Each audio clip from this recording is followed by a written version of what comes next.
Today on Alley Picked, I'm going to restore this banker's chair from the 1930s, made by a company established in 1874 known as Marshall Jackson. Interestingly enough, these are my grandchildren, also known as Marshall and Jackson.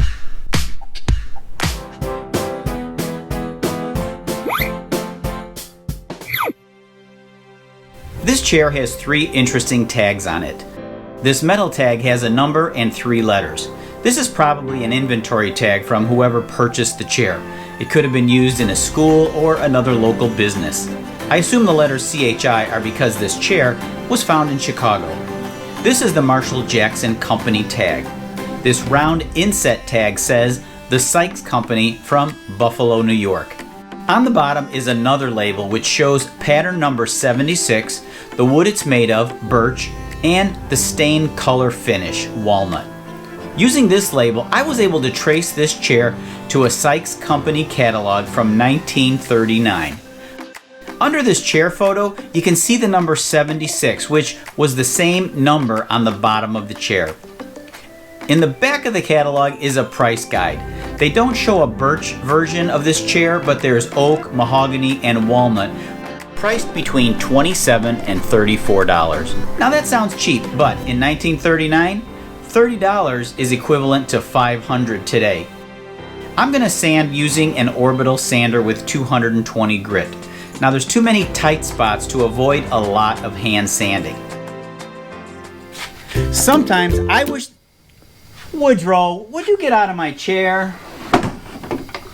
Sometimes I wish that camera time was real time. Since that last clip that you saw until now, I've got about 4 hours of sanding into this chair.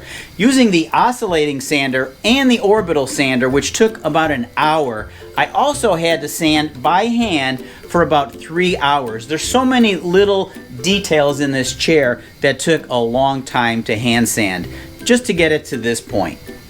There's probably still a lot of small scratches on the chair that I'm not going to see until I stain the wood. But that's not good, because then I'm going to need to sand it back down and remove those scratches, which leaves light spots in the stain which I have to blend in. It makes it kind of difficult and challenging, but there is a method that I like to use that reveals most of the scratches before I apply the stain.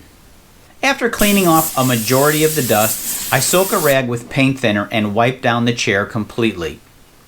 The interesting thing that I noticed was these dark spots on the chair. All those dark spots tell me that the stain will probably soak in there and appear darker than the rest of the chair. I'll end up giving this chair a few coats of dark walnut stain, and I'll try to get it as even as possible.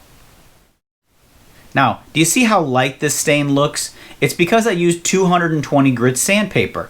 I want the color to be darker, so there's a few ways to achieve that. One is to use sandpaper with a lower grit. So I'm going to rough it up using 120 grit paper carefully and, of course, in the direction of the grain. Besides sanding or multiple coats, there's another way to darken the chair color. Apply stain lightly, then use a dry brush back and forth rapidly in the direction of the grain. This technique also helps the stain to look a little bit more evenly distributed. Now that the stain is dry and the chair color looks like what I want, I'm going to apply 2 coats of polyurethane, lightly sanded in between, but I'll apply 3 coats on the seat, arms, and back of the chair. After applying poly to the chair and before it dries, I like to go over it ever so lightly with the brush. This helps to remove any tiny surface bubbles in the finish. Here's what the chair looks like before and after.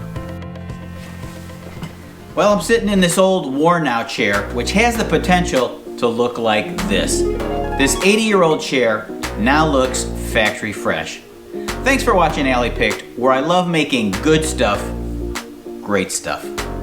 Until next time, I'll meet you in the alley.